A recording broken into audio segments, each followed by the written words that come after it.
Bienvenido. Te invito a dejar atrás el ruido del día y a sumergirse conmigo en una historia que ha fascinado a la humanidad durante más de 2 milenios, la Atlántida.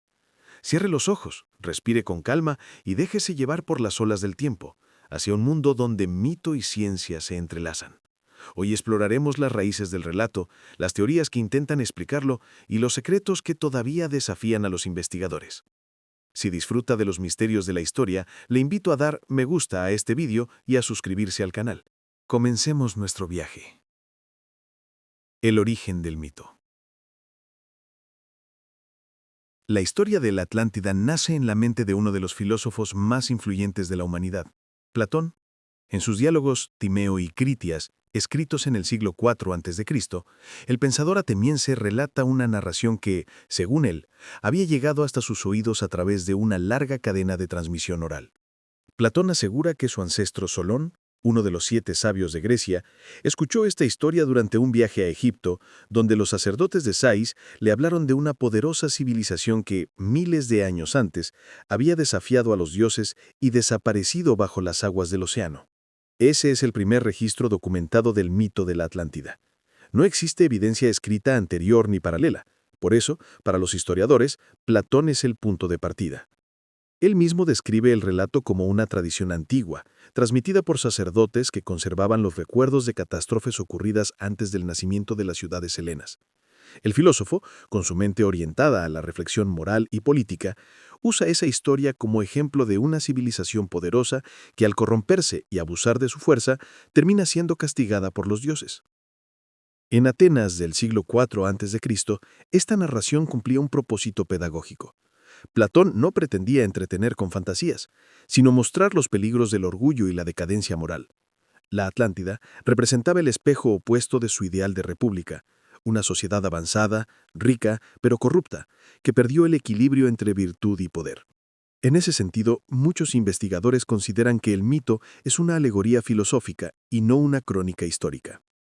Sin embargo, lo que comenzó como un ejemplo moral acabó transformándose en uno de los enigmas más duraderos de la historia humana. La fuerza simbólica de una civilización desaparecida bajo el mar despertó la imaginación de generaciones enteras. Desde los primeros comentaristas antiguos hasta los exploradores modernos, el mito creció, adoptando nuevas formas según la época y el contexto cultural. En la antigüedad, los discípulos de Platón ya debatían el significado de la historia. Aristóteles, su alumno más famoso, dudaba de su veracidad y decía que el maestro había inventado la Atlántida para enseñar y no para contar hechos. Otros filósofos, sin embargo, creyeron ver en ella una memoria de acontecimientos reales, quizá deformados por el paso del tiempo. Las raíces del mito pueden buscarse también en la memoria colectiva de los pueblos del Mediterráneo. En la Edad del Bronce, muchas civilizaciones florecieron y cayeron repentinamente, dejando detrás de sí ruinas y leyendas. El Mar Egeo fue escenario de erupciones volcánicas, terremotos y tsunamis devastadores, como el ocurrido en la isla de Tera, actual Santorini, que destruyó parte de la cultura minoica hacia el segundo milenio antes de Cristo. Aquella catástrofe fue tan grande que algunos historiadores modernos consideran que es una posible inspiración para la historia platónica. La tradición egipcia también jugó un papel clave. Egipto era visto por los griegos como un depósito de sabiduría ancestral. Los sacerdotes egipcios poseían registros que se remontaban a miles de años atrás y hablaban de reinos olvidados, inundaciones y cataclismos. En un mundo donde la escritura y la memoria se mezclaban con el mito, esas historias podían transformarse con facilidad al pasar de una cultura a otra. Cuando Solón escuchó hablar de una civilización poderosa que desafió a los dioses y fue destruida, Platón convirtió ese relato en el símbolo de su filosofía sobre la justicia y el orden. El origen del mito, por tanto, es doble. Por un lado, un mensaje moral transmitido por Platón. Por otro, la resonancia universal de un recuerdo de destrucción que atraviesa culturas. La idea de un mundo perdido no pertenece solo a Grecia. Los sumerios hablaron del diluvio, los mayas y aztecas de eras anteriores destruidas por catástrofes. Los pueblos del norte recordaban tierras hundidas bajo el mar. La Atlántida se inserta en ese tejido de recuerdos compartidos, como una metáfora del equilibrio frágil entre la naturaleza y la ambición humana. La fascinación por el origen del mito reside en su ambigüedad. ¿Es una advertencia moral o un eco de la historia? ¿Un símbolo de la soberbia o la memoria de una catástrofe real? Platón no ofrece una respuesta definitiva. Él deja la puerta abierta para que cada lector, cada época, interprete la Atlántida según su propia visión del mundo.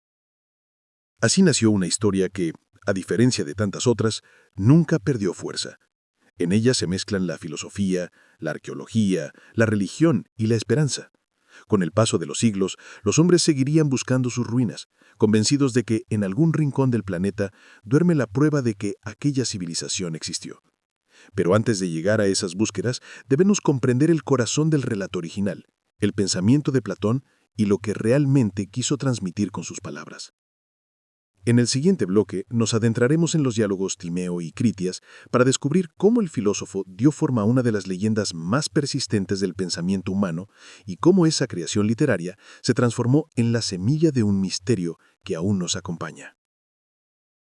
Platón y sus diálogos, Timeo y Critias. Para comprender el mito de la Atlántida en toda su profundidad, es necesario regresar a las palabras del propio Platón. El filósofo ateniense no fue un narrador de leyendas al estilo de los poetas épicos, sino un pensador que buscaba, mediante el diálogo, exponer verdades filosóficas sobre el alma humana, la justicia y el orden del cosmos. La Atlántida aparece únicamente en dos de sus obras, Timeo y Critias. Estas no son textos de fantasía, sino tratados filosóficos que mezclan cosmología, política y moral. En ellos, Platón utiliza la historia de la Atlántida como un ejemplo para reflexionar sobre la virtud de las naciones y los peligros del exceso de poder. En Timeo, el filósofo introduce la historia de manera casi incidental. Critias, uno de los interlocutores del diálogo, afirma poseer una narración transmitida por su abuelo, quien a su vez la escuchó de Solón, el sabio legislador ateniense. Según el relato, Solón habría visitado Egipto aproximadamente 600 años antes y, conversando con los sacerdotes de Sais, escuchó cómo ellos hablaban de una antigua guerra entre la Atenas primitiva y una gran potencia del Atlántico llamada Atlántida. Los egipcios describían a los atenienses como un pueblo virtuoso y justo, mientras que los atlantes representaban la riqueza, la expansión y la arrogancia. En Critias, la historia toma cuerpo.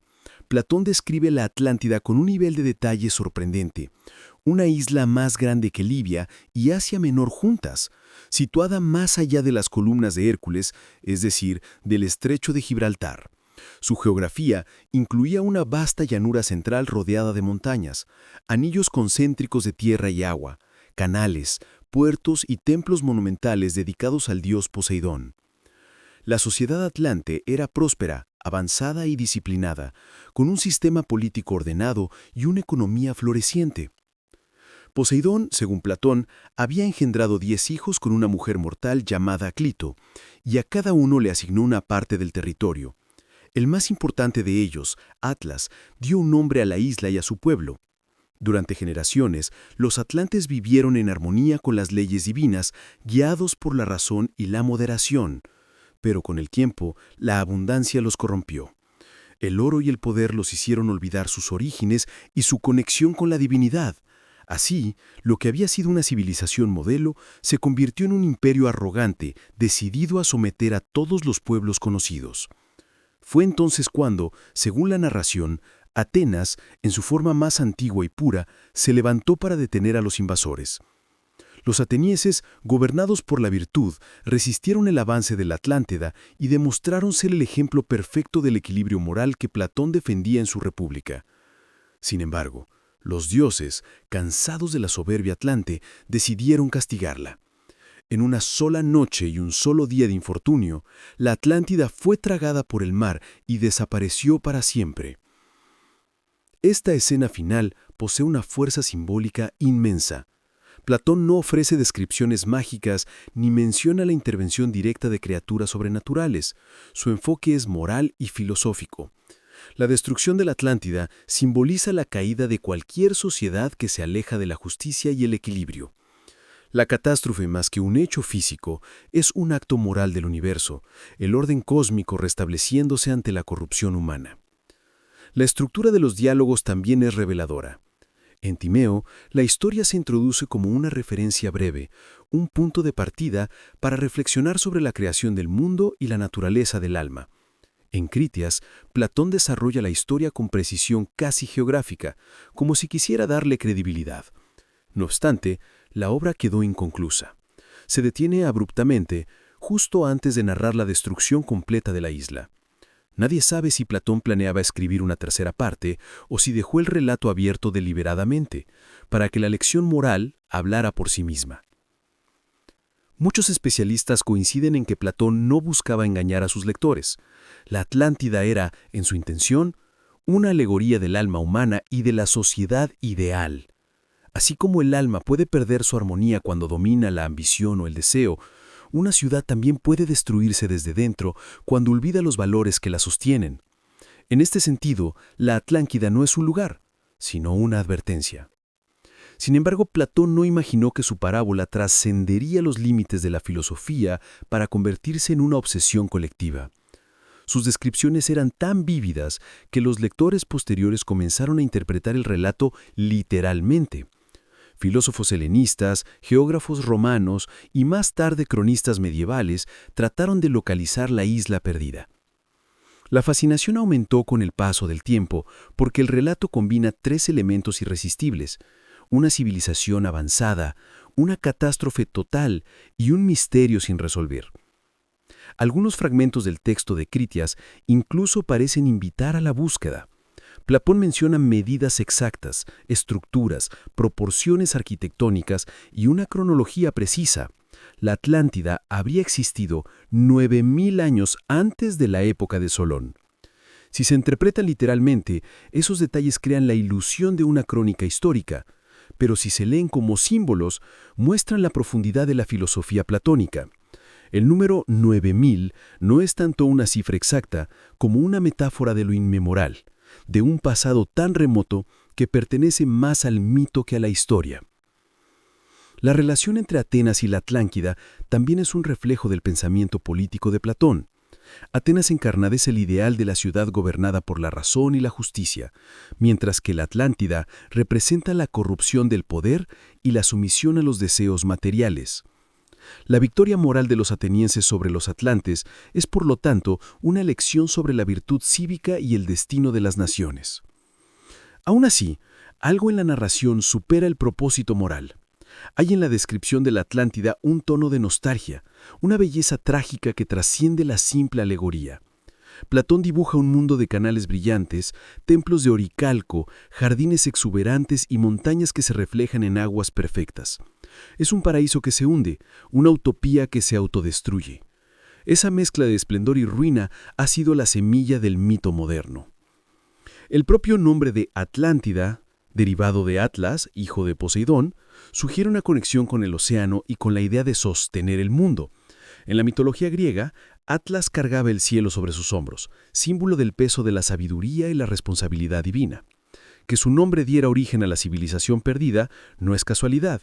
Para Platón, la Atlántida era una metáfora del conocimiento que, cuando se usa sin virtud, puede aplastar al hombre en lugar de elevarlo.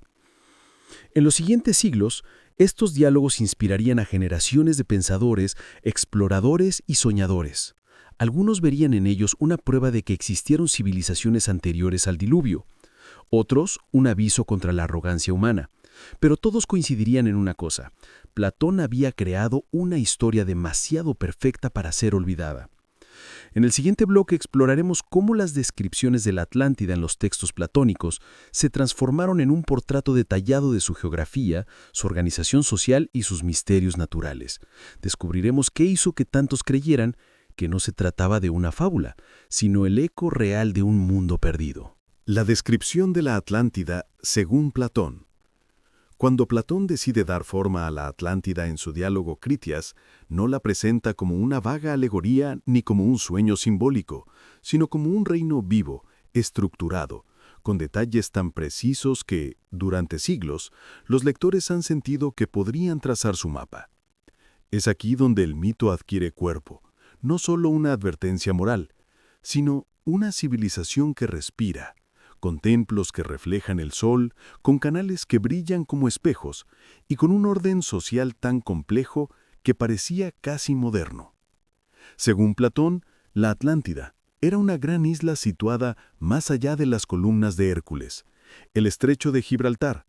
Más allá de ese límite se extendía el océano que hoy llamamos Atlántico, y en su centro se encontraba la vasta tierra que albergaba al Imperio Atlante. Era, afirma el filósofo, una isla más grande que Libia y Asia Menor juntas, lo que en lenguaje moderno equivaldría a un continente.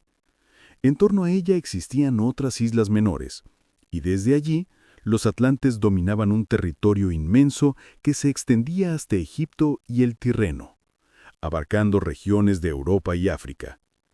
La geografía descrita por Platón es una de las partes más fascinantes del relato. En el centro de la isla se alzaba una llanura inmensa, rodeada por montañas altas que la protegían de los vientos del norte. Esta llanura, perfectamente rectangular, estaba cruzada por canales artificiales que servían para el transporte y la irrigación, un sistema que recordaba a los ríos organizados de una civilización avanzada.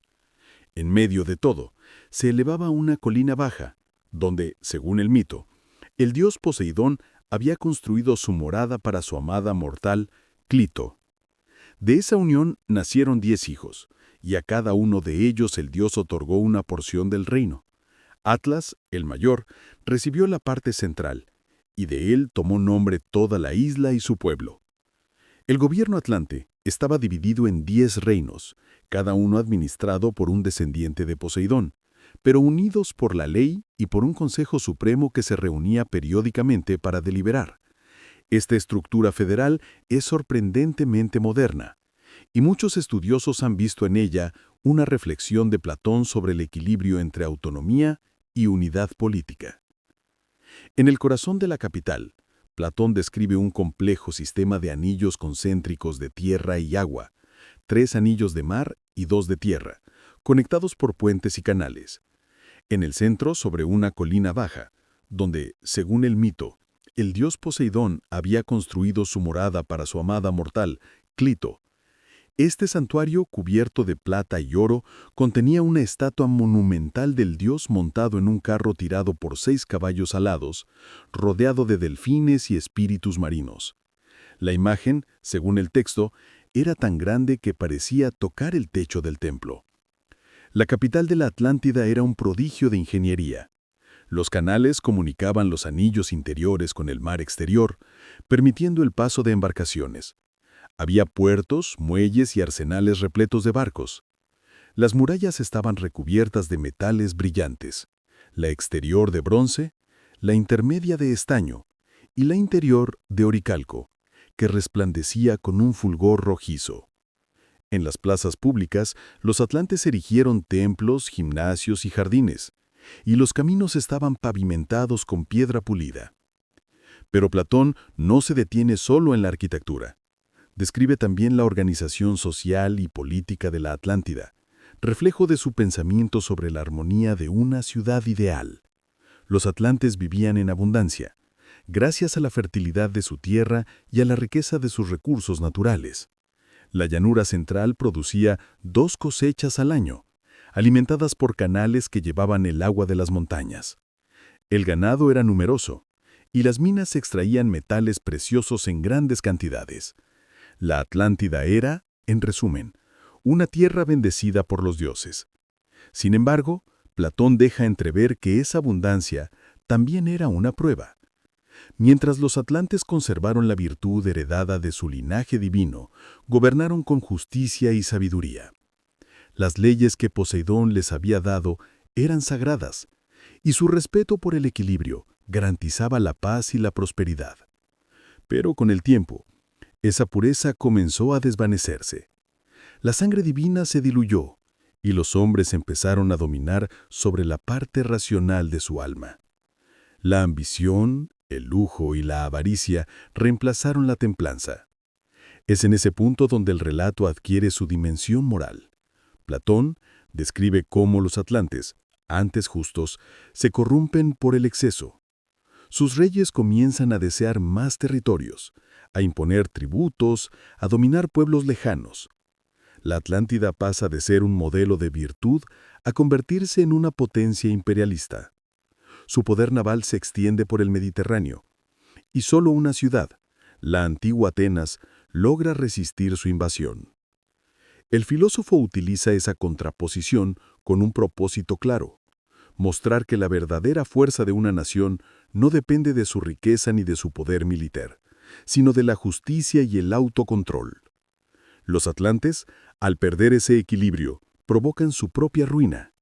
Los dioses, al ver su corrupción, deciden castigarlos. En una sola noche y un solo día, dice Platón, un violento terremoto y un diluvio engullen la isla entera, que desaparece bajo el mar, dejando tras de sí un banco de fado que hacía imposible la navegación. La descripción del cataclismo es breve pero poderosa.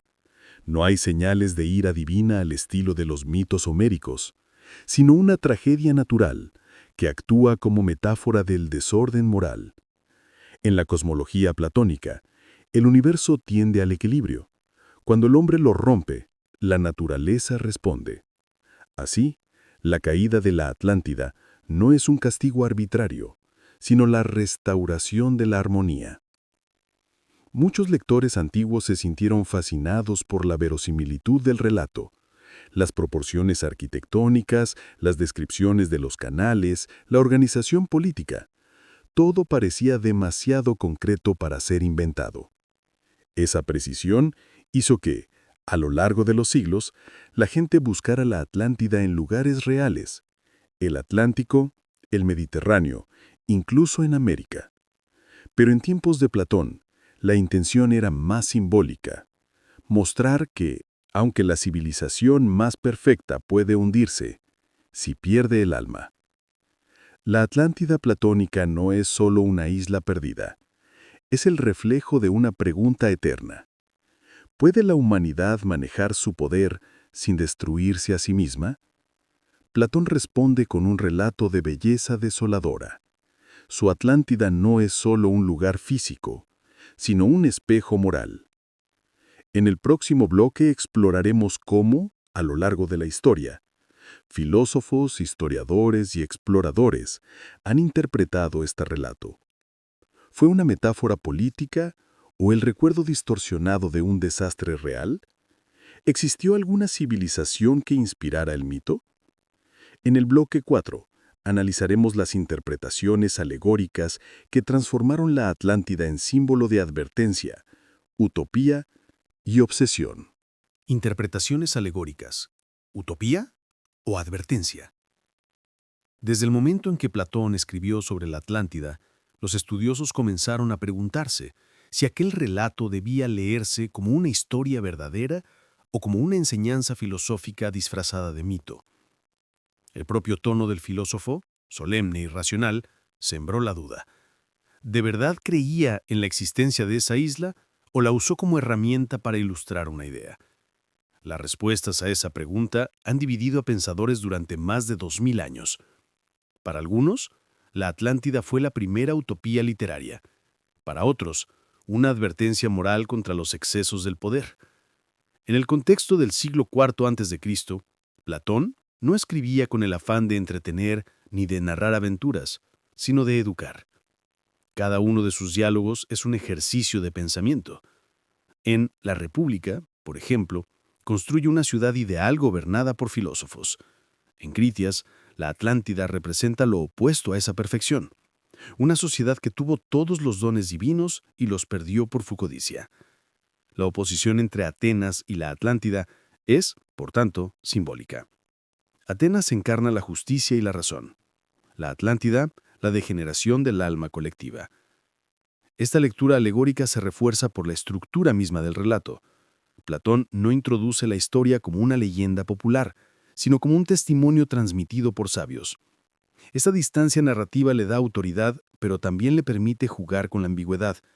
Si la historia fuese completamente inventada, sería una fábula moral. Si fuera completamente real, sería un registro histórico. En su obra, se sitúa en un punto intermedio. El mito se convierte en vehículo de enseñanza. Muchos intérpretes antiguos adoptaron esa visión. Plutarco, en el siglo I, veía la Atlántida como un símbolo de la arrogancia imperial. Los filósofos neoplatónicos de Alejandría, siglos más tarde, afirmaban que Platón hablaba en un lenguaje velado donde cada elemento tenía un sentido espiritual. La desaparición de la isla bajo el mar era para ellos la representación del alma humana hundida en el mundo material, olvidando su origen divino. Durante el Renacimiento, esta interpretación alegórica resurgió con fuerza. Los humanistas, fascinados por la sabiduría griega, consideraban la Atlántida una metáfora del conocimiento perdido.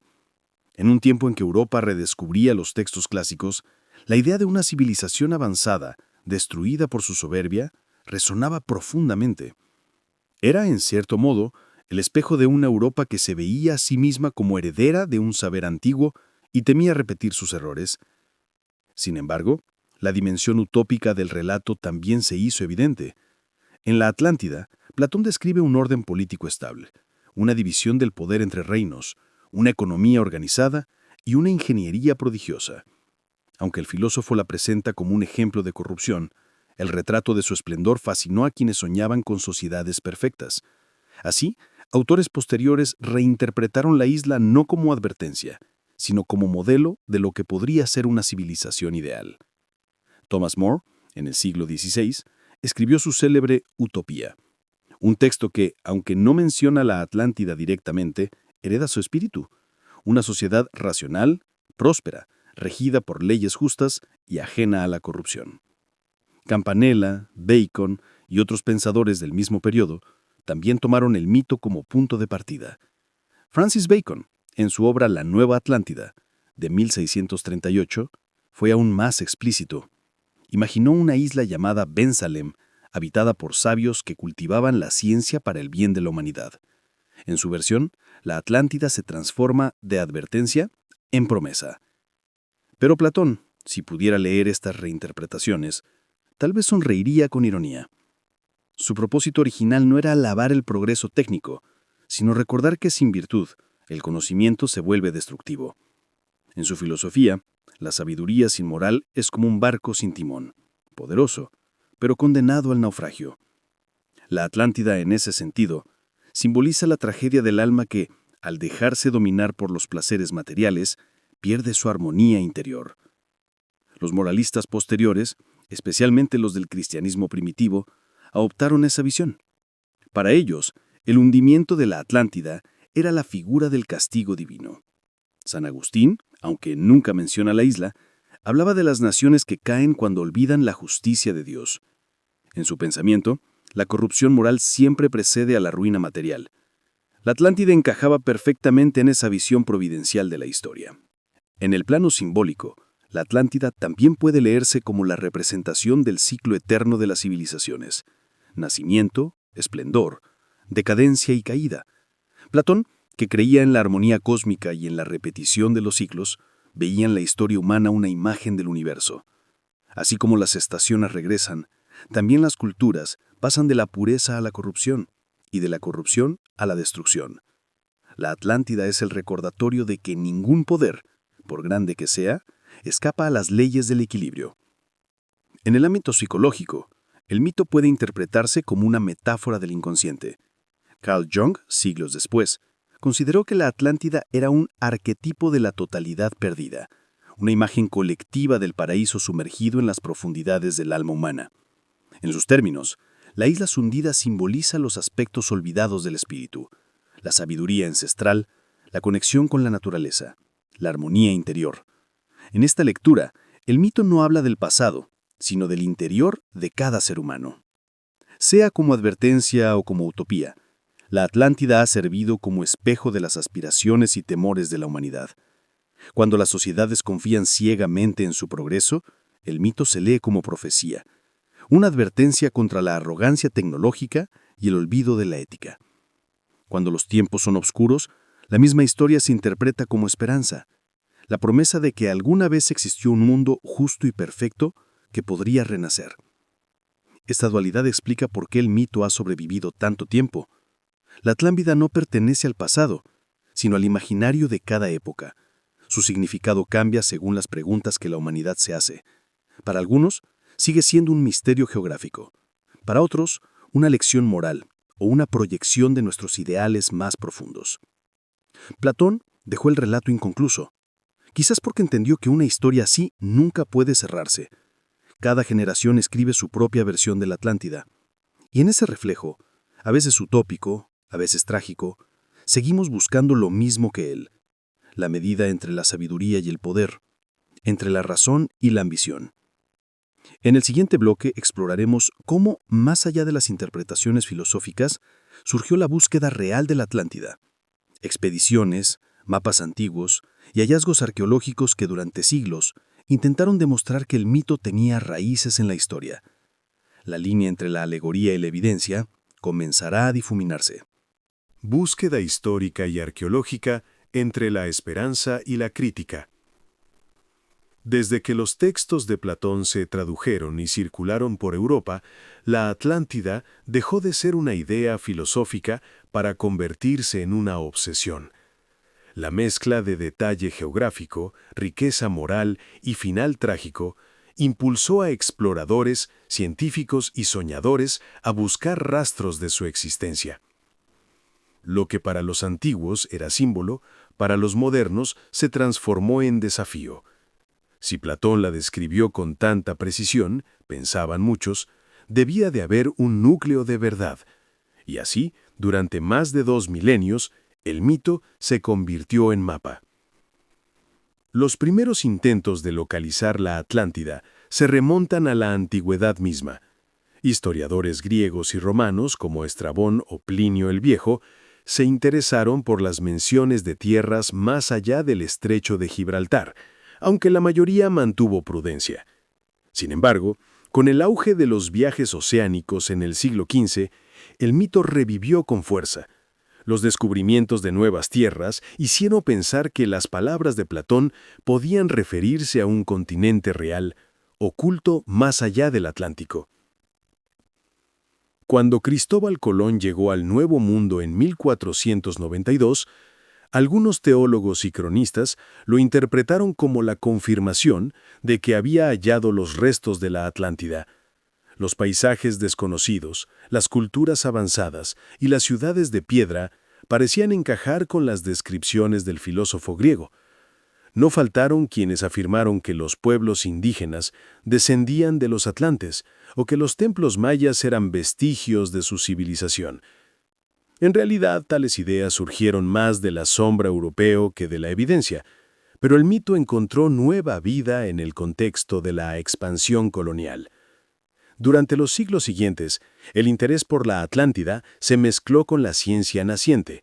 Geógrafos, naturalistas y arqueólogos intentaron racionalizar la leyenda. Algunos la situaron en las Islas Azores, argumentando que sus montañas eran los restos de una masa continental sumergida. Otros la buscaron en el Mediterráneo, cerca de Creta o Santorini, relacionándola con la erupción de Cera que destruyó la civilización minoica alrededor del segundo milenio antes de Cristo. Esa teoría, aún discutida hoy, es una de las más aceptadas entre los estudiosos. Un desastre natural tan grande pudo haber inspirado el relato egipcio que escuchó Solón y que luego Platón transformó en mito. La arqueología moderna reforzó esta posibilidad.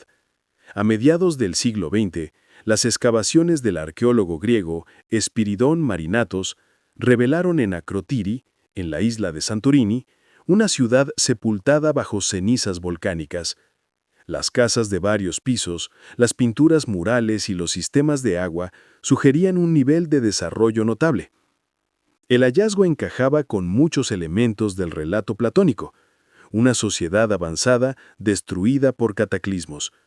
Sin embargo, los datos no coincidían con la cronología que Platón menciona, 9000 años antes de Solón, lo que indica que el filósofo usó esa cifra de manera simbólica. Otras teorías desplazaron la Atlántida hacia diferentes regiones.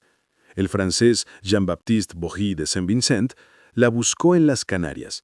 El británico Ignatius Donnelly, en el siglo XIX, la situó en medio del Atlántico, afirmando que era el origen común de todas las civilizaciones antiguas. Su libro, Atlantis, The Antediluvian World, fue un éxito rotundo y consolidó la idea de que todas las culturas, egipcia, maya, sumeria, derivaban de una fuente perdida. Aunque sus conclusiones carecían de rigor científico, Donnelly influyó enormemente en el pensamiento popular y dio origen a la corriente pseudoarqueológica moderna. El siglo XX trajo consigo nuevas búsquedas, esta vez respaldadas por la tecnología. Oceanógrafos y geólogos exploraron el Atlántico con sonares y submarinos. Algunos creyeron encontrar estructuras sumergidas cerca de las Bahamas, en la llamada Carretera de Bimini. En 1968, fotografías submarinas mostraron formaciones rocosas alineadas que muchos interpretaron como los restos de un antiguo camino atlante. Décadas después, estudios geológicos demostraron que se trataba de formaciones naturales de piedra caliza, pero el mito ya había resurgido con fuerza. Al mismo tiempo, surgieron hipótesis más científicas. Algunos geólogos propusieron que Platón pudo inspirarse en los efectos de tsunamis o terremotos en la región del Egeo. Otros relacionaron la Atlántida con las culturas del norte de África, como Tartesos, un reino próspero que existió en el suroeste de la península ibérica y que desapareció misteriosamente alrededor del siglo VI a.C. Su localización, justo frente al estrecho de Gibraltar, parecía encajar con la descripción más allá de las columnas de Hércules. La búsqueda también se extendió al ámbito simbólico. Para ciertos arqueólogos, la Atlántida no representa una ubicación específica, sino un arquetipo de civilización perdida. En este sentido, la investigación no se centra tanto en hallar sus ruinas, como en comprender por qué tantas culturas conservan mitos de grandes inundaciones o destrucciones divinas. Desde Mesopotamia hasta Mesoamérica, el recuerdo de un diluvio o de una ciudad sumergida parece universal. Sin embargo, no todos los estudiosos se dejaron llevar por el encanto del mito.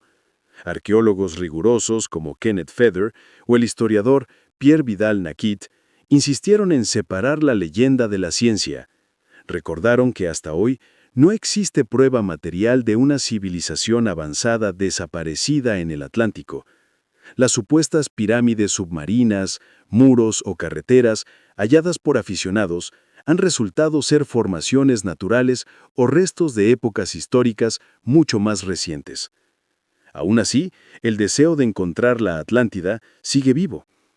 Cada avance tecnológico, desde la exploración por satélite hasta los escáneres de fondos oceánicos, renueva la esperanza. No se trata solo de descubrir un continente perdido, sino de confirmar que bajo el mito late una verdad ancestral. En el fondo, quienes buscan la Atlántida no persiguen una isla, sino la demostración de que el pasado humano guarda misterios aún no revelados. Y aunque la ciencia moderna se muestra escéptica, el mito persista porque responde a una necesidad más profunda que la evidencia, la de creer que alguna vez existió una edad dorada, una civilización perfecta, destruida no por azar, sino por la hubris, la desmesura humana. Esa idea, poderosa y trágica, ha sobrevivido a todos los fracasos de la arqueología. En el próximo bloque, analizaremos precisamente ese punto. ¿Existió alguna base real en la que Platón pudiera inspirarse? ¿Podría la historia de la Atlántida ser el eco deformado de una catástrofe auténtica? En el bloque 6 nos adentraremos en las teorías que buscan un sustrato histórico y geológico para el mito, ahí donde ciencia y leyenda se entrelazan. ¿Algún sustrato real? ¿Catástrofes naturales que la podrían inspirar? El atractivo de la Atlántida no radica solo en su belleza mítica, sino en la posibilidad, siempre tentadora, de que oculte una verdad histórica. Desde que Platón escribió sobre la desaparición de la isla en una sola noche y un solo día de infortunio, los investigadores han buscado en la geología, la arqueología y la historia rastros de un evento real que pudiera haber inspirado el relato. ¿Y si la Atlántida no fuera un invento filosófico, sino la memoria distorsionada de una catástrofe antigua? Para responder a esa pregunta, debemos mirar hacia las profundidades del tiempo y del mar. En el Mediterráneo y sus alrededores abundan las huellas de desastres naturales que transformaron civilizaciones enteras. Uno de los más citados es la erupción del volcán de Tera, la actual isla de Santorini, hacia el siglo XVII a.C. Aquella explosión fue una de las más devastadoras de la historia humana. Arrojó cenizas a cientos de kilómetros, generó tsunamis que golpearon las costas de Creta y causó el colapso de la cultura minoica, una de las más avanzadas del mundo antiguo. La civilización minoica, con su capital en Cnosos, destacaba por su arquitectura laberíntica, su arte refinado y su poder marítimo. Su economía dependía del comercio y su influencia se extendía por todo el Egeo. La súbita destrucción causada por el volcán y los movimientos sísmicos posteriores pudo haber dejado una marca profunda en la memoria colectiva de los pueblos del Mediterráneo. Los egipcios, conocidos por su meticulosidad en registrar desastres naturales, pudieron conservar el recuerdo de aquel cataclismo. Y siglos después, ese relato llegó a los oídos de Solún y, finalmente, de Platón. Las coincidencias son notables. Platón describe una isla próspera, rodeada de anillos de tierra y agua, con un centro político y religioso. Santorini, antes de la erupción, tenía una caldera volcánica circular con una ciudad situada en su interior. La desaparición de gran parte de la isla bajo el mar y la pérdida de una cultura avanzada encajan sorprendentemente con el relato platónico. Por eso muchos arqueólogos, entre ellos el griego Spiridón Marinatos, sostuvieron que el mito de la Atlántida era una versión idealizada del desastre de Tera.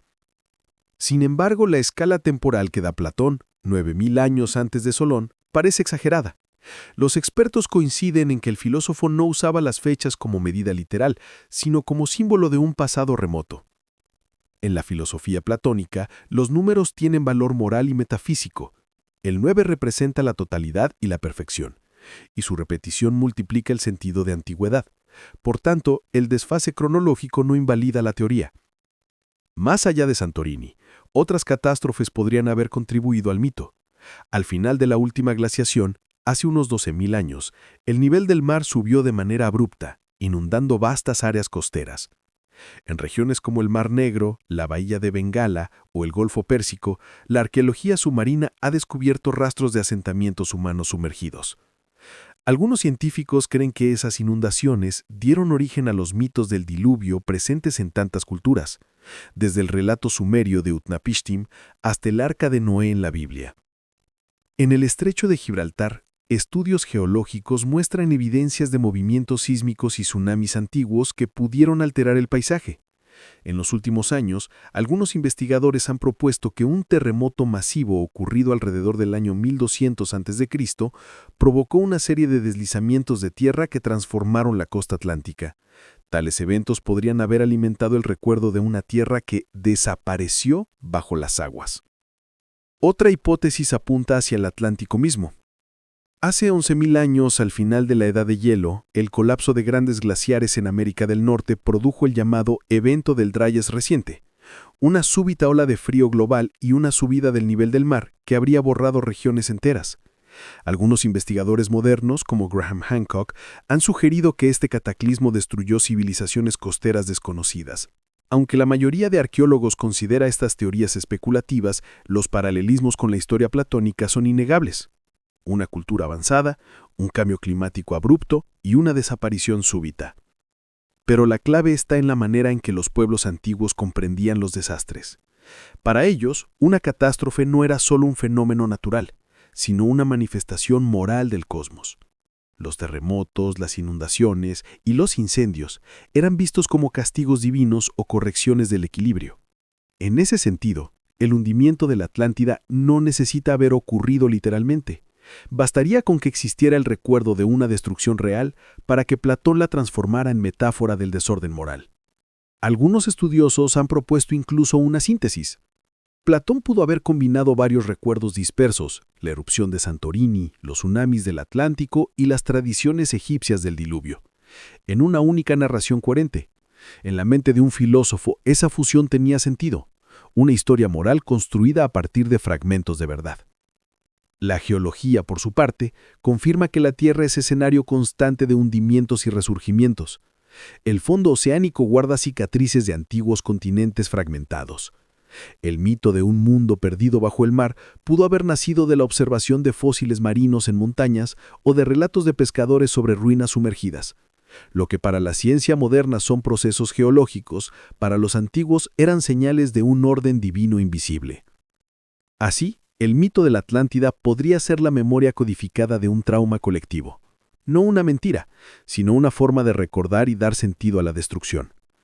Platón, consciente del poder de esos relatos, le dio estructura filosófica.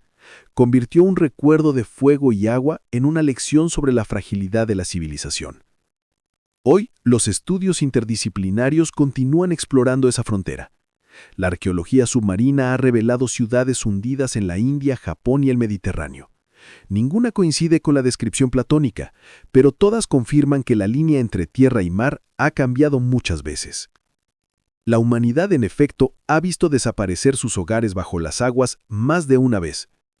El mito de la Atlántida, entonces, no necesita una prueba material para tener verdad. Su verdad reside en la experiencia universal de la pérdida, en la conciencia de que todo esplendor es transitorio. Quizá por eso la historia sigue viva, porque refleja tanto la curiosidad científica como el temor existencial ante el poder de la naturaleza. En el próximo bloque exploraremos cómo esa fascinación llevó a los investigadores a buscar un lugar específico en el mapa. Desde el Atlántico hasta el Mediterráneo, pasando por América y el Ártico, la humanidad ha trazado incontables rutas hacia la isla perdida. En el bloque 7 descubriremos las teorías de localización, los mapas, los sueños y las obsesiones que intentaron situar a la Atlántida en el mundo real. Las teorías de localización.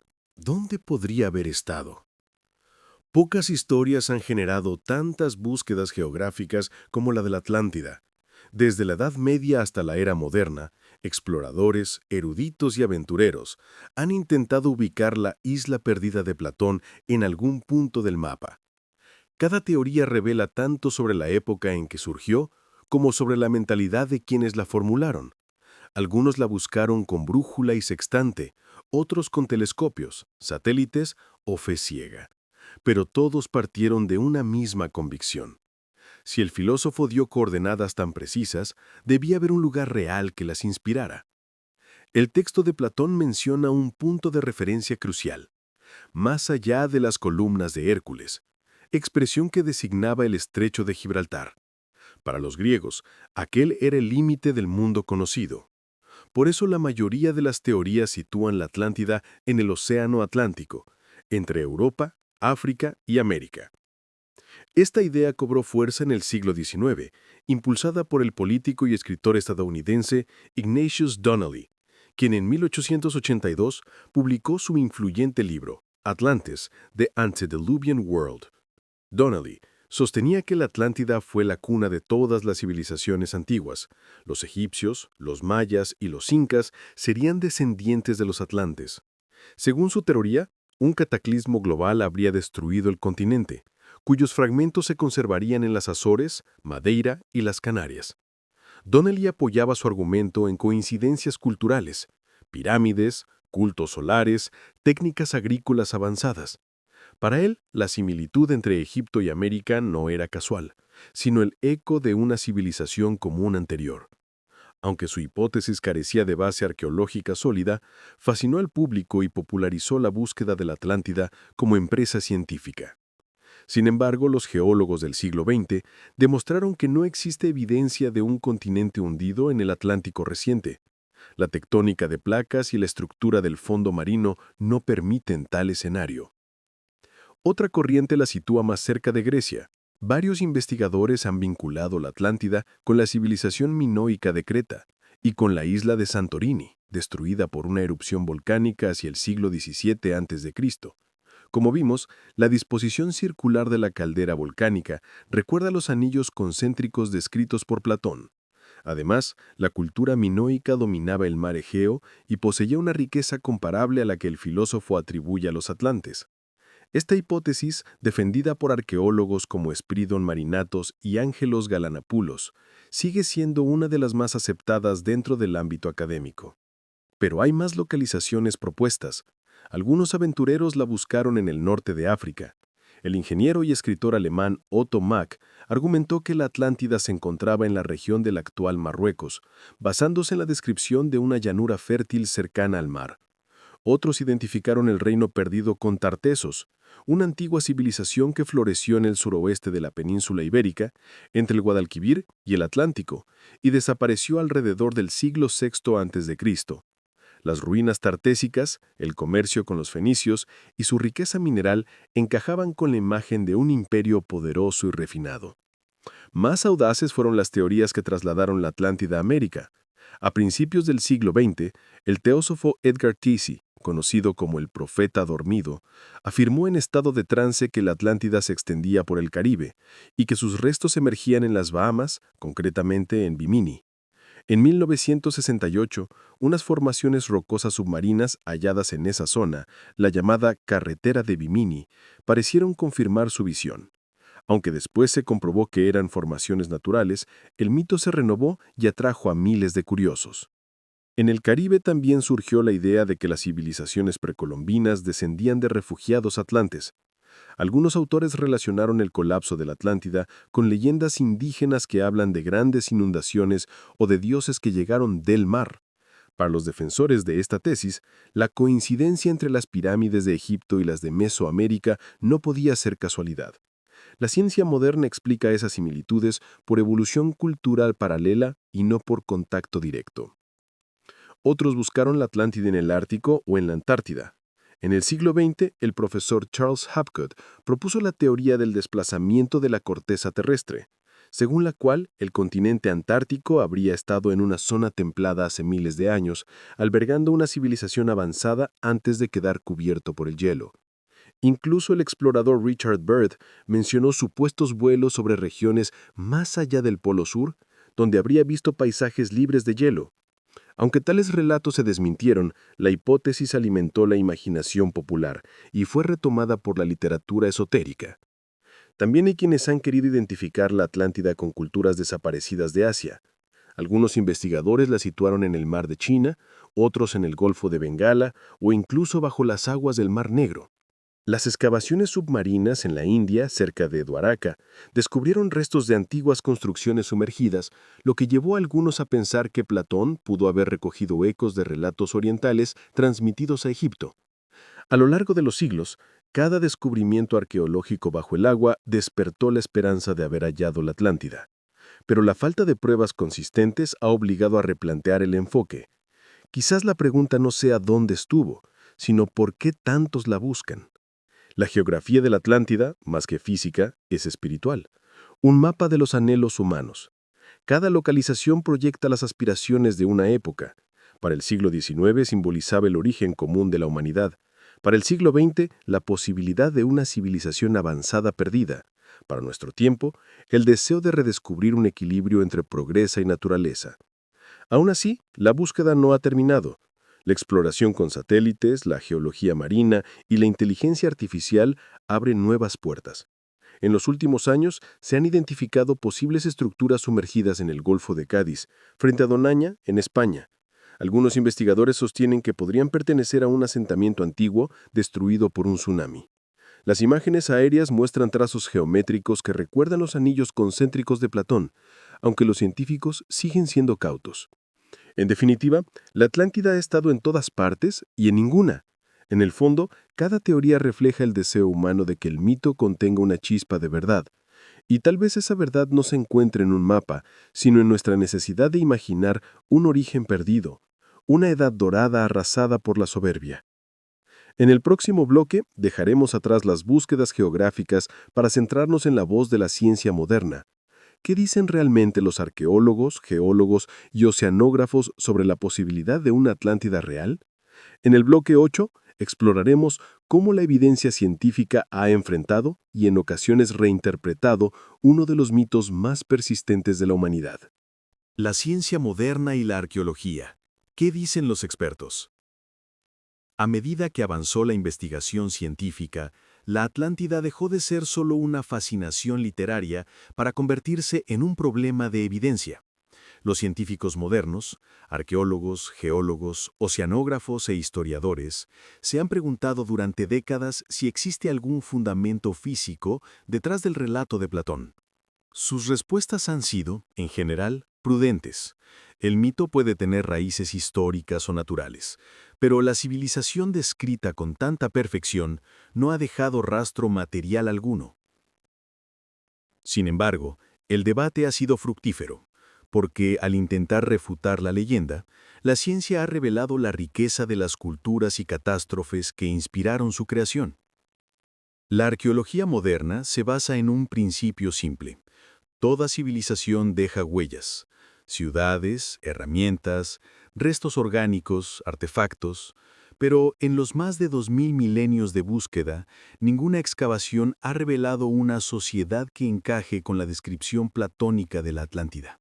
Un imperio con tecnología avanzada, una organización política refinada y un hundimiento súbito en el mar. Ni el Atlántico ni el Mediterráneo guardan evidencia de un continente o una ciudad de esas proporciones desaparecida en el tiempo que sugiere Platón. Los geólogos, por su parte, han aportado argumentos contundentes. La teoría moderna de la tectónica de placas, confirmada en el siglo XX, demuestra que los continentes no pueden hundirse repentinamente bajo el mar. Los procesos de subducción y desplazamiento son lentos y ocurren durante millones de años. En el Atlántico, la dorsal mesoatlántica, una cordillera submarina que separa América de Europa y África, no muestra señales de haber albergado una masa continental reciente. Por tanto, la idea de un continente sumergido en una sola noche es geológicamente imposible. Sin embargo, la ciencia no descarta que la historia de Platón se base en catástrofes reales. La erupción del volcán de Santorini, los terremotos en el Mediterráneo y las inundaciones del Mar Negro son fenómenos comprobados que pudieron alimentar relatos orales de destrucción masiva. Para los antiguos, esos eventos eran manifestaciones divinas. Platón, que conocía bien el lenguaje del mito, pudo haber transformado esos recuerdos geológicos en metáfora moral. Los arqueólogos también han explorado el contexto cultural del relato. Sabemos que Platón vivió en una época de crisis para Atenas. Después de las guerras del Peloponeso, la ciudad había perdido su grandeza y su equilibrio político. El filósofo, decepcionado por la corrupción y el caos de su tiempo, buscó en sus obras un modelo de virtud y advertencia. En ese sentido, la Atlántida puede entenderse como un espejo de su propia sociedad, una civilización brillante que cae por su arrogancia. Aún así, algunos investigadores han seguido rastros más concretos. En las últimas décadas, el desarrollo de la arqueología submarina ha permitido estudiar los fondos marinos con precisión inédita. Los hallazgos son asombrosos, aunque ninguno confirma la existencia de la Atlántida. Se han descubierto ciudades sumergidas en la bahía de Cambay en la India, con estructuras de piedra de más de 9000 años de antigüedad, templos bajo el mar en Japón, en Yonaguni, y restos de poblaciones neolíticas en el Mar del Norte, en la región conocida como Doggerland. Estos descubrimientos demuestran que muchas zonas habitadas durante la prehistoria desaparecieron bajo el agua con el aumento del nivel del mar, pero ninguna muestra la sofisticación ni la escala del Imperio Atlante. Los oceanógrafos han estudiado también los patrones de sedimentos y formaciones del fondo oceánico. En el Atlántico no se ha hallado evidencia de ruinas, pero sí restos de actividad volcánica y desplazamientos submarinos que pudieron inspirar el mito de tierras que emergen y desaparecen. Los sonares y escáneres de alta resolución han revelado cadenas montañosas sumergidas, como las de las Azores, pero los análisis geológicos muestran que son formaciones naturales. Por su parte, la genética moderna ha permitido rastrear los movimientos de poblaciones humanas antiguas. Los estudios del ADN mitocondrial indican que las civilizaciones del Viejo y del Nuevo Mundo evolucionaron de manera independiente, sin contacto entre sí durante el periodo que menciona Platón. Esto refuta la idea popular, heredada del siglo XIX, de que la Atlántida fue el origen común de todas las culturas. A pesar de estas evidencias, algunos científicos mantienen una posición intermedia. sugieren que la Atlántida pudo ser una reconstrucción filosófica inspirada en hechos reales, pero reinterpretada por Platón con intención moral. De hecho, muchos mitos antiguos nacen de un núcleo histórico amplificado por la imaginación. La destrucción de una ciudad costera, una inundación local o un terremoto catastrófico bastan para generar leyendas que, con el paso del tiempo, se transforman en epopeyas. En este sentido, el valor de la investigación moderna no reside solo en probar o refutar el mito, sino en comprender su poder. La Atlántida revela cómo la mente humana construye significado a partir del caos. Cada hallazgo arqueológico que la desmiente refuerza su función simbólica. No es un error, sino una enseñanza. Nos recuerda que la ciencia y la mitología no son enemigas, sino dos lenguajes distintos para describir la misma inquietud, el deseo de entender el pasado y nuestro lugar en el cosmos. El interés científico por la Atlántida también ha tenido un impacto positivo. Impulsó el desarrollo de disciplinas como la arqueología submarina, la geología marina y la historia comparada. La necesidad de comprobar el mito llevó a explorar regiones desconocidas del océano, descubrir ecosistemas y reconstruir la historia climática del planeta. En cierto modo, el mito de la Atlántida, aún sin ser real, ha contribuido al avance del conocimiento humano. No obstante, los científicos advierten del peligro de las interpretaciones sin fundamento. A lo largo del siglo XX y XXI, la Atlántida ha sido utilizada por movimientos pseudocientíficos y teorías conspirativas que mezclan arqueología con fantasía. Algunos la relacionan con extraterrestres, otros con tecnologías perdidas capaces de manipular la energía del planeta. Estas ideas, aunque atractivas, carecen de sustento y desvían la atención del verdadero legado de Platón, la reflexión ética sobre la corrupción y la caída. El consenso académico actual es claro. La Atlántida, tal como la describe Platón, no existió como civilización histórica. Pero el mito pudo inspirarse en eventos naturales y culturales reales. Es una síntesis poética de lo que la humanidad ha vivido una y otra vez. El esplendor que precede a la destrucción, la arrogancia que llama al desastre.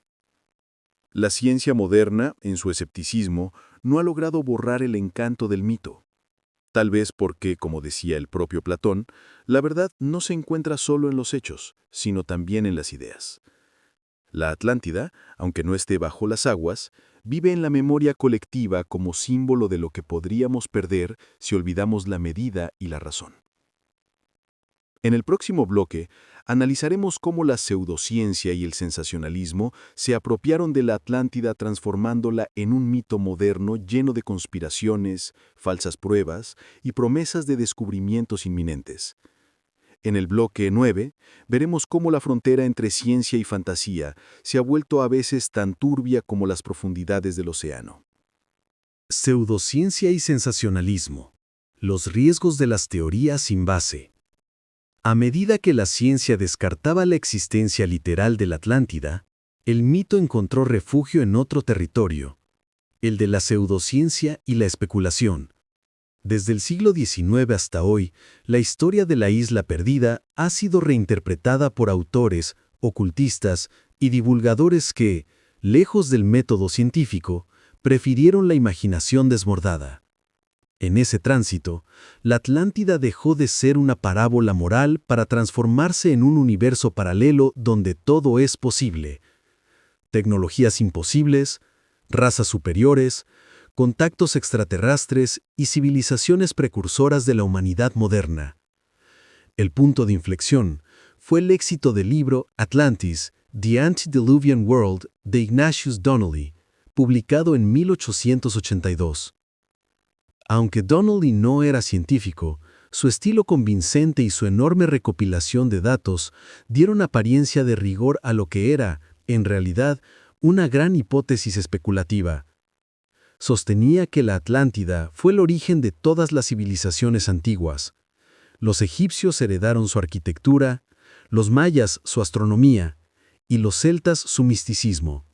Sus argumentos mezclaban coincidencias culturales, mitos de inundación y la idea bíblica del diluvio universal. El público lo recibió con entusiasmo, y durante décadas su obra moldeó la imaginación colectiva. A partir de entonces, cada hallazgo arqueológico o descubrimiento geográfico fue interpretado como prueba de la Atlántida. Las similitudes entre pirámides de distintos continentes, las estatuas colosales de la isla de Pascua, los dibujos de Nazca o los megalitos de Stonehenge se consideraron vestigios de una tecnología común desaparecida. Pero la ciencia fue desmintiendo esas conexiones una por una. Las pirámides son estructuras universales porque responden a leyes físicas básicas. Las líneas de Nazca fueron caminos rituales, y los monumentos europeos pertenecen a tradiciones locales bien documentadas. El siglo XX llevó el mito a nuevas dimensiones. En los años 20 y 30, los movimientos esotéricos y teosóficos, como los de Elena Blavatsky, afirmaron que la Atlántida fue el hogar de una raza espiritual avanzada, la raza raíz atlante, dotada de poderes psíquicos y sabiduría cósmica. Según estas creencias, sus descendientes habrían fundado las civilizaciones posteriores y guardado el conocimiento oculto del universo. La Atlántida, de esta forma, pasó de ser una advertencia moral para transformarse en una epopea mística. El problema surgió cuando esas ideas se mezclaron con ideologías peligrosas. Algunos movimientos racistas de principios del siglo XX reinterpretaron el mito para justificar teorías de superioridad étnica. El término Atlante se asoció con una humanidad primigenia pura, que habría degenerado al mezclarse con otros pueblos. Esa manipulación ideológica desvirtuó completamente el mensaje original de Platón, convirtiendo un símbolo filosófico en una herramienta de propaganda. En paralelo, la literatura popular y los medios masivos avivaron el sensacionalismo. Las revistas de misterio, los programas de radio y las películas del siglo XX hicieron de la Atlántida un escenario de aventuras. En los años 60, la llamada carretera de Bimini en las Bahamas se presentó como un hallazgo arqueológico irrefutable. Fotógrafos submarinos mostraban bloques de piedra alineados bajo el agua y los medios los proclamaron los restos de la Atlántida. Sin embargo, los geólogos demostraron pronto que eran formaciones naturales de piedra caliza fracturada. Pero la noticia del descubrimiento ya había recorrido el mundo. La desmentida, como suele ocurrir, pasó casi desapercibida. La irrupción de la cultura New Age en las décadas siguientes revivió el mito con un nuevo lenguaje. Libros como El misterio de la Atlántida o Regreso a la Atlántida afirmaban que la isla fue destruida por el mal uso de la energía cristalina o por guerras de alta tecnología. Algunos autores hablaron de máquinas voladoras, de energía libre y de túneles subterráneos que conectarían la Atlántida con Egipto o los Andes. Estas teorías carecen de toda evidencia arqueológica, pero encontraron eco en un público ávido de espiritualidad y desconfianza hacia la ciencia institucional. El auge del Internet en el siglo XXI multiplicó la difusión de tales ideas. Hoy, miles de sitios web, videos y foros repiten variaciones del mito. Unos aseguran que la Atlántida se oculta bajo el hielo antártico, otros que fue una base extraterrestre destruida por sus propios experimentos. Algunos vinculan su desaparición con alineaciones planetarias, campos magnéticos o incluso con el Triángulo de las Bermudas. Lo curioso es que pese a la abundancia de información científica accesible, el mito sigue creciendo. ¿Por qué ocurre esto? Porque la pseudociencia ofrece certezas emocionales donde la ciencia ofrece matices. El mito satisface el deseo humano de trascendencia, de creer que hubo un pasado glorioso y que la humanidad desciende de una sabiduría perdida. Además, los medios modernos han convertido la fascinación por lo oculto en un negocio rentable. Documentales, series y novelas que mezclan hechos reales con ficción sin aclarar sus límites. El peligro de estas teorías no solo es su falta de evidencia, sino su capacidad de erosionar el pensamiento crítico. Cuando la fantasía se disfraza de historia, el público pierde la capacidad de distinguir entre conocimiento y creencia. Así, el mito de la Atlántida, que Platón creó como advertencia contra la arrogancia, se transforma en vehículo de nuevas formas de ilusión. Sin embargo, no todo es negativo. Algunos científicos ven en este interés popular una oportunidad, un puente entre la curiosidad y la razón. Cada vez que alguien busca la Atlántida, está expresando, aunque sea inconscientemente, un deseo de entender el pasado. Si la ciencia logra canalizar ese entusiasmo hacia la investigación auténtica, el mito puede servir como puerta de entrada al conocimiento, no como obstáculo. El reto entonces es aprender a escuchar la Atlántida sin caer en su encanto. Separar la poesía del dato, la metáfora de la evidencia. La verdadera lección no está en creer que existió una civilización perdida, sino en comprender por qué seguimos necesitando creer en ella. En el siguiente bloque exploraremos precisamente ese aspecto cultural, cómo la Atlántida se transformó en un fenómeno de la cultura popular, en inspiración para novelas, películas y teorías conspirativas. En el bloque X, veremos cómo el mito sobrevivió a la ciencia, convirtiéndose en símbolo moderno de lo imposible y lo eterno. La Atlántida en la cultura popular. Literatura, cine, conspiraciones. El mito de la Atlántida, nacido hace más de 2000 milenios en las páginas de Platón, ha sobrevivido a todas las eras porque supo transformarse con cada una. Su fuerza simbólica es tan grande que, incluso cuando la ciencia moderna la relegó al terreno del mito, la cultura popular la resucitó como escenario de aventuras, misterio y esperanza. A lo largo del siglo XX y XXI, la Atlántida dejó de ser un diálogo filosófico para convertirse en un universo narrativo, un espejo donde la humanidad proyecta sus sueños de conocimiento, poder y redención. La literatura fue el primer refugio moderno del mito. Desde el Renacimiento hasta nuestros días, poetas y novelistas han usado la Atlántida como metáfora del paraíso perdido o de la sabiduría olvidada. Francisco Bacon, en La Nueva Atlántida, 1627, transformó la isla en una utopía científica, una sociedad regida por la razón donde la investigación y la virtud coexistían. En el siglo XIX, el romanticismo recuperó la idea con tonos melancólicos. Autores como Jules Michelet y Victor Hugo vieron en la Atlántida la imagen de una humanidad ahogada por sus propias ambiciones. Pero fue la literatura de aventuras la que dio a la Atlántida su rostro moderno. En 1870, Jules Verne publicó 20.000 leguas de viaje submarino, donde el capitán Nemo guía al Nautilus por las ruinas sumergidas de una ciudad que podría ser la Atlántida. Con esa escena, Verne llevó el mito al corazón de la imaginación científica y tecnológica del siglo XIX. Años después, escritores como H.P. Lovecraft retomaron el tema desde el horror cósmico.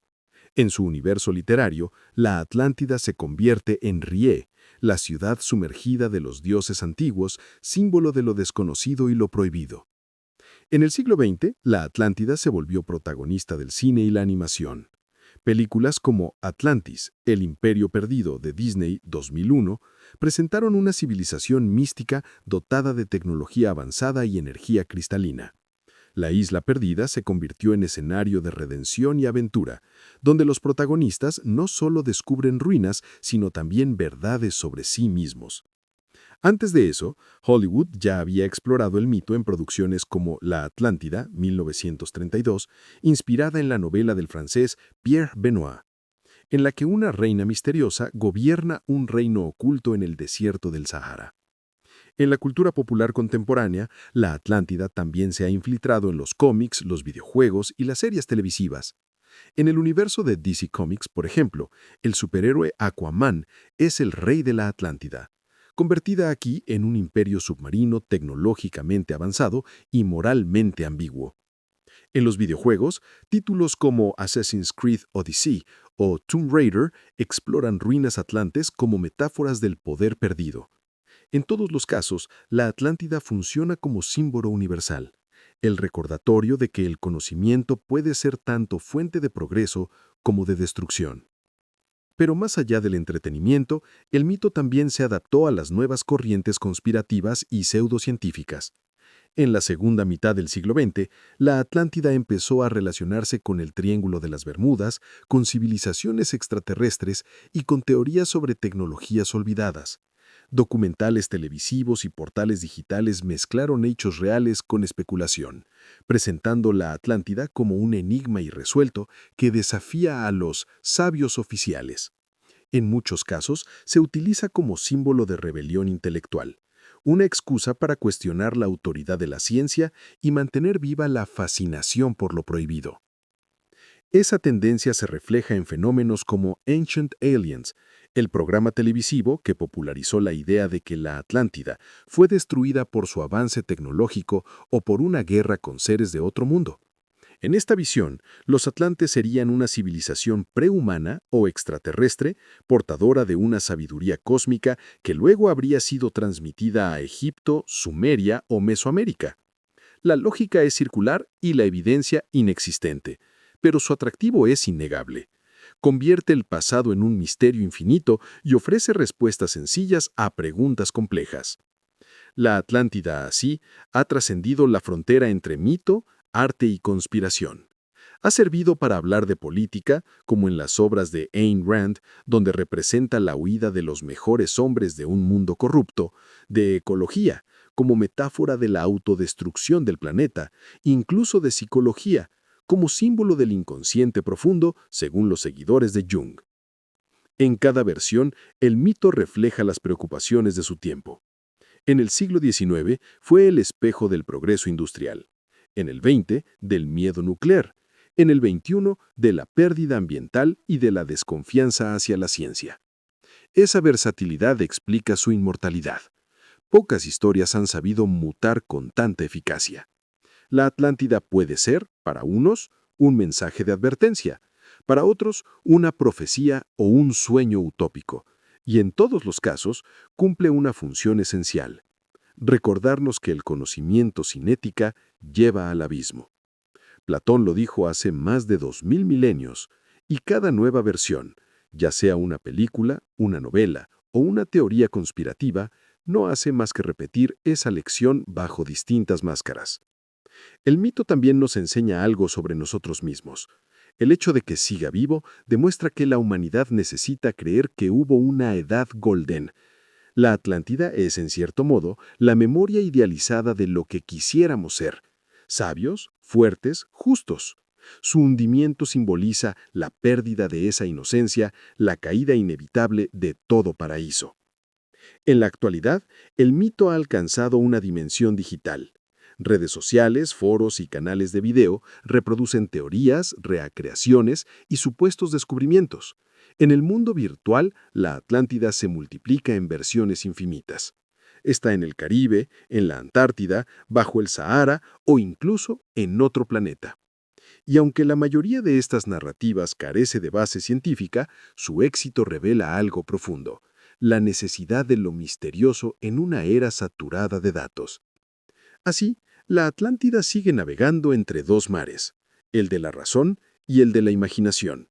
Mientras la ciencia la desmiente, el arte y la cultura la reinventan. Cada generación encuentra en ella una historia que contar, un espejo donde mirarse, una advertencia que repetir. En el siguiente bloque nos adentraremos en los personajes y símbolos que Platón introdujo en su relato y que luego se convirtieron en mitos propios: los reyes, los dioses y los héroes atlantes.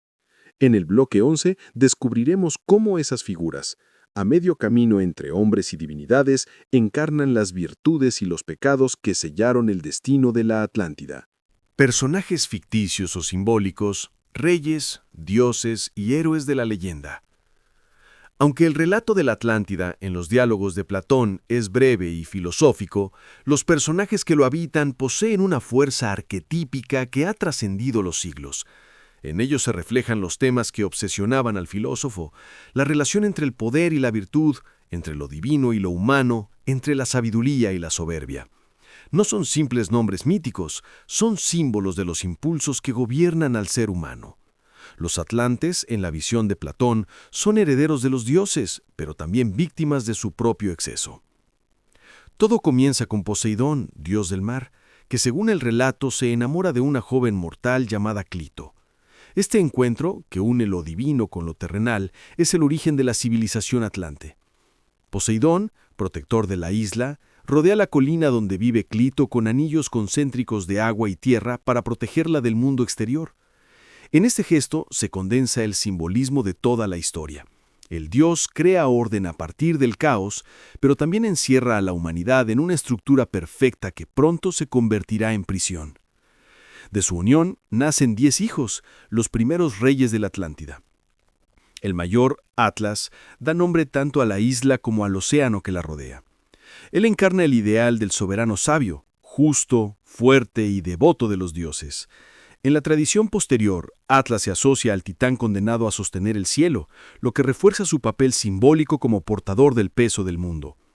Bajo su gobierno, la Atlántida alcanza su edad dorada. Los templos resplandecen con metales preciosos, los canales irrigan los campos, las leyes son justas y el pueblo vive en armonía. Pero con el paso del tiempo, los descendientes de Atlas olvidan la herencia divina. Platón describe su corrupción con precisión moral. La parte divina de su naturaleza comenzó a desvanecerse y la humana prevaleció cada vez más. Esta frase resume el drama esencial del mito, el conflicto entre el alma superior que busca la virtud y el alma inferior que busca el placer y el dominio. Los reyes atlantes se vuelven arrogantes, codiciosos y expansionistas, ya no gobiernan en nombre de los dioses, sino en nombre de su ambición. Entre ellos destaca un personaje recurrente en las interpretaciones posteriores, Evemón, uno de los descendientes de Atlas, a quien se atribuye la decisión de conquistar los pueblos del Mediterráneo. En su figura se concentra la soberbia del poder que se cree invencible. Bajo su mando, la Atlántida lanza una gran armada contra Egipto, Italia y Grecia, pero su derrota a manos de la antigua Atenas marca el principio del fin. La historia, como siempre en Platón, es circular. La corrupción lleva a la caída al castigo y el castigo a la purificación. Los 10 reyes atlantes se reunían, según el filósofo, en el templo de Poseidón cada 5 o 6 años para deliberar sobre las leyes. En el centro del santuario se encontraba una columna de oricalco, donde estaban grabadas las leyes que el dios les había dejado. Allí sacrificaban toros, derramaban sangre y juraban mantener la justicia. Sin embargo, conforme pasaban los siglos, el ritual se convirtió en formalidad vacía. Lo sagrado se volvió costumbre y la ley divina perdió su fuerza moral. Este detalle, casi anecdótico en el texto, es una de las observaciones más agudas de Platón. Las civilizaciones no se destruyen cuando pierden sus riquezas, sino cuando olvidan el sentido de sus ritos. Junto a los reyes, los atlantes veneraban a Poseidón como su protector. Su templo central, adornado con metales brillantes y estatuas colosales, simbolizaba la unión entre mar y tierra, entre Dios y hombre. En las descripciones de Platón, el oricalco, ese metal misterioso más valioso que el oro, representa la pureza de lo divino mezclada con lo material. En la tradición posterior, el oricalco se convirtió en símbolo de una ciencia perdida, de una tecnología más avanzada que la nuestra, capaz de dominar la energía del mundo. En la iconografía moderna, los atlantes se representan como seres altos, sabios y radiantes, poseedores de conocimientos superiores.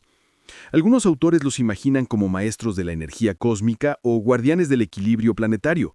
Sin embargo, esta visión idealizada dista mucho de la intención original de Platón. Para él, los atlantes no eran dioses benévolos, sino hombres que olvidaron su medida. Su tragedia no es sobrenatural, sino moral. Fueron castigados no por su ciencia, sino por su orgullo. La figura de Atlas en particular ha adquirido con el tiempo una riqueza simbólica que trasciende la mitología. En la tradición clásica, el titán que sostiene el cielo es una imagen de resistencia y sacrificio. En la moderna, se convierte en emblema del hombre que carga con el peso del conocimiento. En cierta forma, todos los atlantes son reflejos de Atlas, criaturas que quisieron alcanzar lo divino y terminaron hundidas bajo el peso de su propia grandeza. En los mitos posteriores, algunos relatos intentaron humanizar a los atlantes, presentándolos como guardianes del saber o sobrevivientes dispersos tras el cataclismo. Se decía que enseñaron a los egipcios la construcción de las pirámides, a los sumerios la astronomía y a los mayas la medición del tiempo. Aunque tales relatos carecen de fundamento histórico, muestran cómo el mito se expandió más allá del texto original, poblando el imaginario humano con figuras semidivinas. La dualidad de estos personajes, sabios y corruptos, dioses y hombres, es lo que ha mantenido vivo el mito durante milenios. Representan la tensión eterna entre el deseo de progreso y la necesidad de equilibrio. Platón no nos dejó héroes que admirar ni villanos que condenar, sino un espejo de la naturaleza humana, la capacidad de crear mundos y la tentación de destruirlos. En la tradición filosófica, los reyes atlantes también simbolizan los aspectos del alma según Platón, la razón, el espíritu y el deseo. Cuando la razón gobierna, la sociedad es justa. Cuando el deseo toma el mando, el caos la arrastra al abismo. Así, la historia de la Atlántida no es solo la de un continente perdido, sino del alma humana en lucha contra su propia corrupción. En el próximo bloque exploraremos el trasfondo psicológico y social de esa fascinación. ¿Por qué la humanidad desde entonces repite una y otra vez la historia de la Atlántida? ¿Por qué impulsa a cada generación a buscarla? En el bloque 12 analizaremos los motivos internos y colectivos que mantienen vivo este mito universal, la nostalgia de un paraíso perdido y el miedo a repetir su destino. Motivos psicológicos y sociales del persistente misterio. ¿Por qué la Atlántida sigue viva? ¿Por qué, más de 2000 años después de Platón, seguimos buscando sus ruinas, soñando con su resurgimiento y temiendo su destino? La respuesta no se encuentra solo en la curiosidad histórica o en el deseo de resolver un enigma, sino en la estructura más profunda de la mente humana. El mito de la Atlántida ha sobrevivido porque toca fibras esenciales de nuestra psicología y de nuestra memoria colectiva. La nostalgia de la perfección perdida, el miedo a la autodestrucción y la esperanza de que aún podamos aprender de nuestros errores. Desde un punto de vista psicológico, la Atlántida representa lo que Carl Jung llamaría un arquetipo, una imagen universal nacida del inconsciente colectivo. No importa si hablamos de Grecia, Mesopotamia o América, todas las culturas han imaginado una era dorada, una civilización ideal destruida por su orgullo. La Atlántida es, por tanto, el reflejo de un sueño común, el anhelo de retornar a un tiempo donde el ser humano vivía en armonía con la naturaleza y los dioses. Su hundimiento encarna la pérdida de esa unidad, el exilio interior del hombre moderno que, pese a su progreso, siente que ha roto un equilibrio sagrado. En este sentido, el mito no solo mira hacia el pasado, sino hacia el interior. La Atlántida sumergida es la metáfora de las profundidades del alma, del conocimiento olvidado y de las verdades reprimidas. Cada generación que la busca, en realidad intenta redescubrir una parte perdida de sí misma. Por eso el mito no muere, porque responde a una necesidad constante de reconciliación con lo que fuimos y con lo que podríamos ser. Socialmente, la Atlántida funciona como espejo de las civilizaciones. Cada época la interpreta según sus miedos y aspiraciones. En tiempos de optimismo, se le imagina como una utopía de sabiduría y ciencia. En tiempos de crisis, como advertencia sobre el castigo que aguarda a los soberbios. Durante la Revolución Industrial, cuando el progreso parecía ilimitado, muchos escritores imaginaron a los atlantes como ingenieros prodigiosos capaces de dominar la energía del planeta. Pero después de las guerras mundiales, el mito cambió de tono. La Atlántida pasó a simbolizar la destrucción causada por la arrogancia tecnológica y la pérdida del alma humana. Esa dualidad entre esperanza y miedo explica su persistencia. La Atlántida nos atrae porque encarna la promesa del conocimiento absoluto, pero también su precio. Es el espejo de nuestra ambición. Queremos crear, descubrir, avanzar, pero tememos las consecuencias de ese poder. En ella se condensan todos los dilemas de la modernidad. Ciencia sin ética, poder sin límites, progreso sin compasión. Además, el mito satisface una necesidad profundamente emocional, la nostalgia. No nostalgia por un lugar real, sino por una sensación, la de pertenecer a un mundo ordenado, justo y pleno. Las religiones, las filosofías y las utopías políticas comparten ese impulso. La Atlántida, al situarse fuera del tiempo y del espacio, se convierte en símbolo de ese paraíso perdido que nunca existió, pero que todos llevamos en la imaginación. El unimiento de la isla también es una metáfora de la caída individual. Cada persona en algún momento de su vida experimenta su propia Atlántida, un sueño, una relación, una época de plenitud que se derrumba y desaparece en la memoria. Por eso el mito conmueve, porque nos habla en términos personales. No solo tememos que la civilización se hunda, tememos que nuestra propia felicidad lo haga. Desde el punto de vista colectivo, la Atlántida cumple otra función. Ofrece un sentido de continuidad histórica. En un mundo donde el pasado se fragmenta y la identidad se diluye, imaginar a una civilización madre proporciona consuelo. Nos permite creer que la humanidad tiene raíces comunes, un origen glorioso compartido. Esa idea, aunque carente de base científica, alimenta la ilusión de unidad en una época marcada por la división. Los psicólogos también señalan que los mitos de destrucción como el de la Atlántida o el del diluvio actúan como mecanismos de purificación simbólica. Representan el ciclo eterno de muerte y renacimiento. En ellos, la catástrofe no es el final, sino una oportunidad de renovación. El hundimiento de la Atlántida entonces no sería solo castigo, sino reinicio. La posibilidad de empezar de nuevo, de reconstruir sobre las ruinas. En esa lectura, el mito adquiere una dimensión esperanzadora. El cine y la literatura moderna han reforzado este aspecto. En muchas versiones contemporáneas, los atlantes no mueren, sino que sobreviven escondidos, esperando el momento de regresar y guiar a la humanidad. Esa idea de salvadores ocultos, de un conocimiento ancestral que puede rescatarnos del caos, refleja la ansiedad de nuestro tiempo. En un mundo incierto, buscamos señales de que aún existe una sabiduría capaz de salvarnos de nosotros mismos. También hay un componente filosófico más profundo. Platón usó la Atlántida para hablar del equilibrio entre el alma racional, el alma irascimue y el alma concupiscente. Cuando la razón deja de gobernar y el deseo domina, la armonía se rompe. En ese sentido, la Atlántida no es una isla sumergida, sino un estado del alma. Su destrucción simboliza lo que ocurre cuando el hombre olvida la medida, la sofrosine, virtud central del pensamiento griego, y se deja llevar por el exceso. Curiosamente, esta lectura resuena con los desafíos actuales. El cambio climático, la explotación de los recursos, la inteligencia artificial, todos son síntomas de una civilización que, como la Atlántida, ha alcanzado un poder inmenso, pero se enfrenta a su propia desmesura.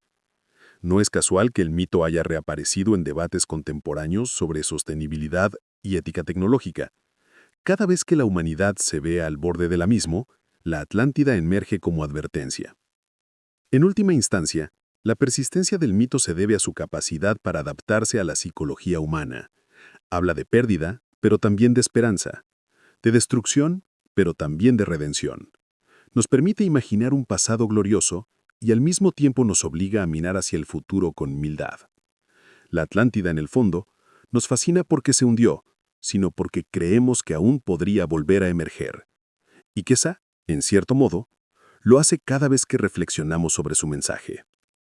En el siguiente bloque, exploraremos otro de los pilares del mito, la idea de que los atlantes poseían conocimientos y tecnologías avanzadas superiores incluso a las de nuestra era.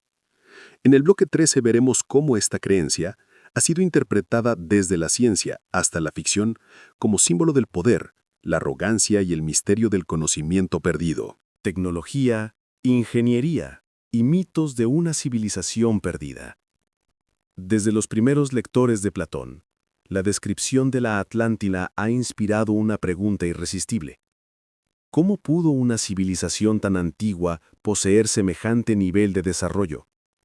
En los diálogos Timeo y Critias, el filósofo detalla un mundo de canales artificiales, templos cubiertos de metales resplandecientes y una organización política extraordinariamente avanzada. Para los griegos del siglo IV a.C., todo aquello sonaba a maravilla, pero para los lectores modernos, educados en la era de la ciencia y la tecnología, esas líneas encendieron una chispa diferente. La posibilidad de que existiera una cultura anterior a todas, dotada de un conocimiento que la humanidad habría olvidado. Esa idea se convertiría, siglos después, en el núcleo de uno de los aspectos más fascinantes y más tergiversados del mito: la tecnología atlante. Según Platón, los atlantes habían aprendido a dominar la naturaleza sin destruirla. Sus canales, diseñados con precisión geométrica, conectaban el mar con los anillos interiores de la capital. Sus puertos acogían flotas capaces de cruzar los océanos. Sus templos resplandecían con oricalco, un metal más valioso que el oro y el cobre juntos. Si bien el filósofo nunca habló de máquinas o energía, el detalle técnico de sus descripciones llevó a muchos a imaginar que la Atlántida era una civilización tan avanzada que rozaba la ciencia ficción. Durante el Renacimiento, cuando Europa redescubría la sabiduría de los antiguos, varios eruditos interpretaron la Atlántida como símbolo del conocimiento perdido. Los alquimistas veían en el oricalco una metáfora de la materia prima, esa sustancia perfecta que podía transformar los metales y purificar el espíritu. Para ellos, los atlantes no solo eran ingenieros, sino también sabios que habían alcanzado la armonía entre ciencia y misticismo. La caída de la isla simbolizaba la pérdida de esa unión sagrada entre el saber y la ética. Con la llegada de la revolución industrial, el mito se transformó. Autores como Jules Verne o Francis Bacon imaginaron una Atlántida científica, poblada por inventores y navegantes que dominaron la energía del planeta. Verne, en 20.000 leguas de viaje submarino, situó los restos de la Atlántida como testimonio de un pasado tecnológico. Bacon, en La Nueva Atlántida, convirtió el mito en la metáfora del progreso racional guiado por la moral. En ambos casos, la ciencia ya no era amenaza, sino promesa, una herramienta capaz de reconstruir el paraíso perdido. Sin embargo, el siglo XX cambiaría el tono. Con las guerras mundiales y el auge de la energía nuclear, la humanidad volvió a temer su propio poder. Así, la tecnología atlante dejó de verse como maravilla y pasó a ser advertencia. Escritores de ciencia ficción y ocultistas comenzaron a describir la Atlántida como una civilización que había destruido su mundo por abuso de ciencia. En esa nueva versión, los atlantes habrían dominado una forma de energía cristalina o electromagnética que al descontrolarse provocó el cataclismo. El mito se actualizaba. Lo que antes era símbolo de sabiduría, ahora se convertía en reflejo del peligro tecnológico. La teósofa Helena Blavatsky, en el siglo XIX, fue una de las principales responsables de esta reinterpretación. En La Doctrina Secreta, afirmaba que los atlantes habían poseído poderes mentales y tecnológicos superiores, pero su degeneración moral los condujo a la ruina. Esa visión influyó en todo el pensamiento esotérico del siglo XX y dio origen a las leyendas de máquinas voladoras, rayos de energía y ciudades submarinas activas aún hoy. Aunque sin evidencia arqueológica, estas teorías encontraron eco porque ofrecían una lectura moderna del castigo platónico, no por los dioses, sino por la ciencia sin alma. Desde el punto de vista simbólico, el oricalco, el misterioso metal de la Atlántida, también adquirió un significado propio. Algunos lo compararon con el bronce o el latón, otros con materiales imposibles, de brillo rojo y poder energético. En la tradición ocultista, se convirtió en metáfora del conocimiento absoluto, esa sustancia espiritual que otorga poder pero exige pureza interior. En este sentido, la Atlántida representaba la paradoja del progreso humano. Cuanto más cerca estamos de dominar la materia, más riesgo corremos de ser dominados por ella. El mito tecnológico también refleja una inquietud antropológica. ¿Y si la historia de la humanidad no fuera una línea ascendente, sino un ciclo? ¿Y si ya hubiéramos alcanzado el esplendor solo para perderlo y empezar de nuevo? Esa pregunta recorre las obras de pensadores como Oswald Spengler, quien veía las civilizaciones como organismos que nacen, crecen y mueren. La Atlántida sería, en su visión, el esqueleto de una humanidad anterior, un recordatorio de que el conocimiento no garantiza la supervivencia. En tiempos recientes, la arqueología ha hallado restigios de culturas prehistóricas que desafían nuestras cronologías tradicionales. Estructuras megalíticas en Göbekli Tepe, en Turquía, de más de 11.000 años de antigüedad, ciudades sumergidas en la India o Japón, trazas de ingeniería sorprendente en Egipto y América. Ninguna de estas pruebas demuestra la existencia de la Atlántida, pero todas sugieren que la capacidad técnica del ser humano es más antigua de lo que imaginábamos. En ese sentido, el mito puede leerse como una intuición poética de esa verdad. de que, bajo la superficie de la historia, laten civilizaciones olvidadas, testigos del ingenio y el error humanos. La fascinación por la tecnología atlante también responde a una tensión espiritual moderna. Vivimos rodeados de máquinas, pero anhelamos el misterio. La Atlántida ofrece ambos, una civilización que combina la ciencia con lo sagrado. No se trata solo de poder material, sino de un conocimiento integral que unía naturaleza, cosmos y espíritu. En ese equilibrio radica su atractivo. No es una cultura que destruyó el planeta con tecnología, sino una que, por un tiempo, supo armonizarla con el mundo. Pero esa armonía, según Platón, se rompió cuando la parte humana de los atlantes superó a la divina. La ciencia desligada de la virtud se volvió destructiva. En ese momento, el mito deja de ser una historia de ingenieros y se convierte en una lección filosófica. La Atlántida cae porque su sabiduría se transforma en soberbia, porque confunde conocimiento con poder. Esta advertencia, escrita hace más de 2000 años, resuena hoy más que nunca. La idea de una civilización avanzada que se autodestruye no solo pertenece al pasado. Cada generación, al contemplar sus logros tecnológicos, revive el mismo temor, el de repetir el destino de los atlantes. Así, el mito no es un recuerdo, sino un espejo. La Atlántida no nos habla de ellos, sino de nosotros. En el próximo bloque, profundizaremos en esta dimensión ética y contemporánea. Veremos qué puede enseñarnos hoy la Atlántida, más allá de su misterio arqueológico, su mensaje sobre el poder, la moral y la supervivencia de la civilización. En el bloque 14, reflexionaremos sobre cómo este mito milenario sigue ofreciendo una lección urgente. ¿Qué puede enseñarnos hoy la Atlántida? Saber, humildad y futuro.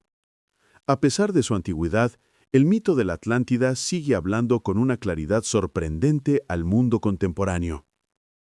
No importa si la entendemos como historia o como metáfora, su mensaje atraviesa los siglos y llega intacto hasta nosotros. Platón no escribió sobre ruinas ni sobre catástrofes por simple curiosidad. Escribió sobre el alma humana. La Atlántida, en esencia, es la historia de una civilización que tuvo todo: sabiduría, belleza, poder y abundancia, y lo perdió por olvidar el equilibrio. Es, en definitiva, la parábola más antigua sobre la fragilidad del progreso. Cuando Platón describe cómo la parte humana de los atlantes vence a su naturaleza divina, nos está hablando de la tensión que todavía define a nuestra especie: el deseo de dominar la naturaleza frente a la necesidad de vivir en armonía con ella. La Atlántida se hunde no por los dioses, sino por su propio exceso. Y esa lección se repite en cada época. Cuando la humanidad confunde conocimiento con superioridad, cuando cree que la técnica puede reemplazar la sabiduría, comienza a caminar hacia su propio hundimiento. El filósofo escribió su relato en un momento en que Atenas sufría la decadencia moral posterior a las guerras del Peloponeso. Su propósito era advertir a sus conciudadanos de que ninguna ciudad, por grande que sea, puede sobrevivir si olvida la justicia. Hoy, más de 2000 años después, su mensaje conserva una inquietante vigencia. La ciencia y la tecnología nos han otorgado poderes que los antiguos no podían imaginar, pero también nos han acercado al abismo. Cambio climático, inteligencia artificial descontrolada, armas de destrucción masiva, desequilibrio entre riqueza y miseria. Cada uno de esos peligros es una sombra de la Atlántida resurgiendo bajo nuevas formas. El mito, leído desde nuestra era, nos invita a la humildad. Nos recuerda que la inteligencia cinética es tan peligrosa como la ignorancia, que el verdadero progreso no consiste en conquistar más, sino en comprender mejor. Que la civilización no se mide por sus máquinas, sino por su capacidad de preservar la vida. Platón lo expresó con sencillez. Los atlantes cayeron porque su alma se volvió más humana que divina, es decir, porque olvidaron su deber de mantener la armonía entre razón, deseo y virtud. En el ámbito filosófico, la Atlántida representa el eterno retorno de los errores humanos. Cada civilización cree ser inmune al destino de las anteriores. Roma, Babilonia, el Imperio Español, las potencias modernas, todas han repetido en distintas escalas el ciclo platónico: esplendor, exceso, corrupción y caída. El mito nos enseña que ninguna cultura está exenta de ese peligro. La arrogancia colectiva es tan destructiva como la individual. En el plano psicológico, la Atlántida también ofrece consuelo. Su destrucción no es solo tragedia, sino oportunidad. En el pensamiento griego, la catástrofe purifica. Tras la caída, puede renacer una nueva armonía. Quizá por eso seguimos contándola una y otra vez, como si al recordarla conjuráramos el destino. El mito no pretende que temamos al desastre, sino que aprendamos de él. Desde el punto de vista espiritual, la Atlántida nos recuerda la importancia de la medida, la sofrosime, esa virtud griega que significa equilibrio, templanza, moderación. Es el principio que mantiene unida a la polis, al alma y al cosmos. Cuando esa medida se rompe, el mundo se desordena. Hoy vivimos en una era que ha perdido la sofrosine. Avanzamos más rápido de lo que reflexionamos. Acumulamos más poder del que sabemos manejar. La Atlántida, sumergida bajo las olas, nos mira como un espejo. Somos herederos de su esplendor y de su advertencia. El mito también plantea una reflexión sobre el conocimiento. Los atlantes, dice Platón, poseían sabiduría divina, pero la olvidaron al volverse soberbios. Ese olvido es lo que los condena. Nosotros también vivimos rodeados de información, pero no siempre de sabiduría. Sabemos cómo crear, pero no siempre por qué. Entendemos el cómo de las cosas, pero no su sentido. Esa es la misma enfermedad que destruyó a los atlantes, el conocimiento sin propósito moral. Quizá por eso el mito sigue siendo tan poderoso en la era digital. Nos ofrece una brújula moral en un mundo saturado de progreso sin dirección. Nos recuerda que cada innovación debería estar acompañada de una pregunta: ¿a qué fin sirve? Si la respuesta es solo el poder, entonces la historia volverá a repetirse. Pero la Atlántida también encierra esperanza. Platón no la presenta como un castigo eterno, sino como parte del ciclo cósmico. Su destrucción no borra su ejemplo. Deja un eco que resuena a lo largo del tiempo. Cada vez que el ser humano reflexiona sobre su destino, la Atlántida resurge simbólicamente. Está en cada intento de reconciliar ciencia y ética, en cada movimiento que busca equilibrio entre desarrollo y naturaleza, en cada conciencia que entiende que la sabiduría vale más que el dominio. Al final, la verdadera enseñanza de la Atlántida no es temer al mar, sino escucharlo. Bajo las olas, dice Platón, yacen las huellas de quienes lo tuvieron todo y lo perdieron por no conocer sus límites. Si aprendemos de ellos, tal vez logremos algo que ellos no: mantenernos a flote. En el próximo bloque, abriremos la mirada más allá del mito griego. Veremos cómo la idea de una tierra perdida bajo el agua aparece en culturas de todo el mundo, desde los diluvios sumerios hasta las leyendas mayas y nórdicas. En el bloque 15, exploraremos esas conexiones globales para entender que la Atlántida no está sola. Es parte de un lenguaje universal que une los sueños y los temores de toda la humanidad. Conexiones globales, mitos de inundación, civilizaciones hundidas y analogías. La Atlántida, aunque sea el ejemplo más famoso, no está sola. En casi todas las culturas del mundo encontramos historias sobre civilizaciones destruidas por el agua, dioses que castigan la soberbia de los hombres, o mundos que se sumergen para renacer después del desastre. Este paralelismo no es casual. La memoria humana, extendida por continentes y milenios, conserva en su fondo más profundo el recuerdo del miedo al mar, de las fuerzas naturales que un día arrasaron aldeas, templos y ciudades. El mito de la Atlántida no es, por tanto, una excepción griega. Es una expresión de una verdad universal que une a la humanidad en su vulnerabilidad ante la naturaleza y en su deseo de comprenderla. El ejemplo más antiguo de estas historias se encuentra en Mesopotamia, la cuna de la civilización. En la epopeya de Gilgamesh, escrita hace más de 4000 años, se narra cómo los dioses deciden destruir a la humanidad con un gran diluvio. Solo un hombre, Utnapishtim, recibe la advertencia y construye una embarcación para salvar a su familia y a los animales. Su historia, anterior al relato bíblico de Noé, muestra que la idea de una catástrofe acuática como castigo divino ya formaba parte de la conciencia humana mucho antes de Platón. En ambos mitos, el de Utnapishtim y el de la Atlántida, se repite la misma estructura moral. Una civilización o una humanidad que olvida el orden divino, un exceso que provoca la destrucción y un renacimiento posterior.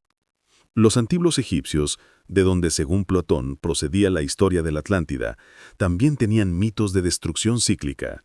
En sus textos sagrados se menciona que el dios Ra, indignado por la rebelión de los hombres, decide exterminarlos con un gran diluvio enviado a través de la diosa Sekhmet. Solo un grupo de justos sobrevive y el mundo se renueva. La idea de ciclos cósmicos de destrucción y restauración era central en su cosmovisión.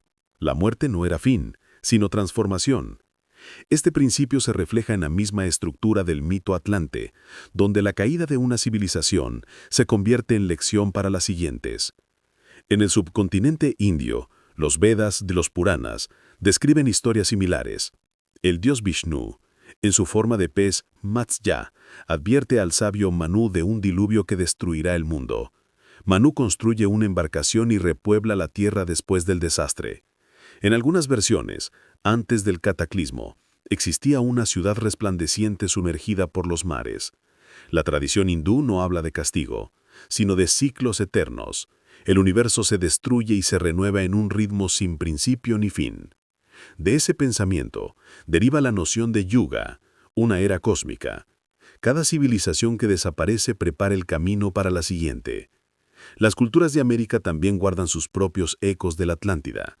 Los mayas y los aztecas narran la existencia de eras anteriores destruidas por el agua, el fuego o los terremotos.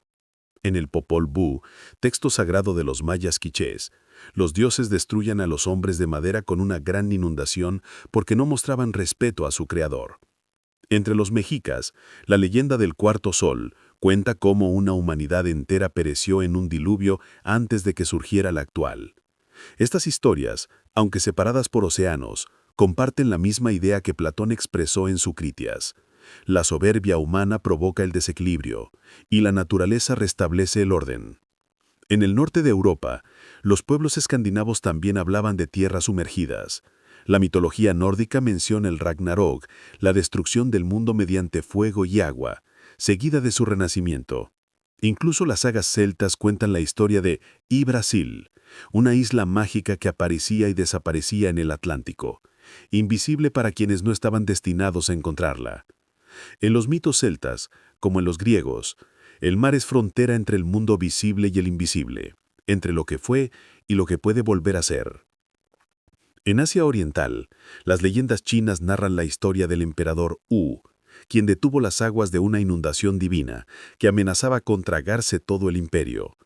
En Japón, los relatos sobre el hundimiento del reino de Ryuguyo y las ciudades sumergidas cerca de Yonaguni reflejan la misma fascinación, el mar como guardián de secretos antiguos.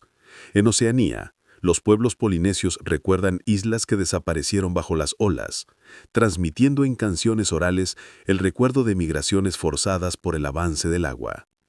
Incluso en África, lejos del escenario original de Platón, existen relatos que evocan la misma estructura. En las leyendas Dogon de Mali se habla de una civilización que vino del agua y desapareció cuando abusó de su poder. Los bereberes del norte recuerdan ciudades enterradas por arenas que antes fueron mares. Y en la tradición zulú, los dioses envían un diluvio para purificar la tierra corrompida por los hombres. Estas coincidencias no son necesariamente prueba de un evento histórico común, pero sí de una experiencia universal. En la antigüedad, las inundaciones eran frecuentes y devastadoras. Los ríos cambiaban de curso, los mares avanzaban, los volcanes provocaban tsunamis. Cada uno de esos fenómenos dejaba una huella en la memoria colectiva.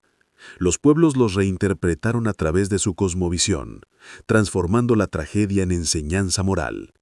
Así nació una familia global de mitos que comparten el mismo núcleo: la fragilidad humana ante el poder de la naturaleza y la necesidad de equilibrio para sobrevivir.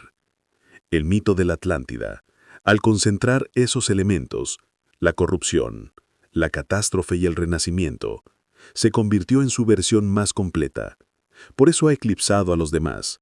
Pero todos pertenecen al mismo linaje simbólico.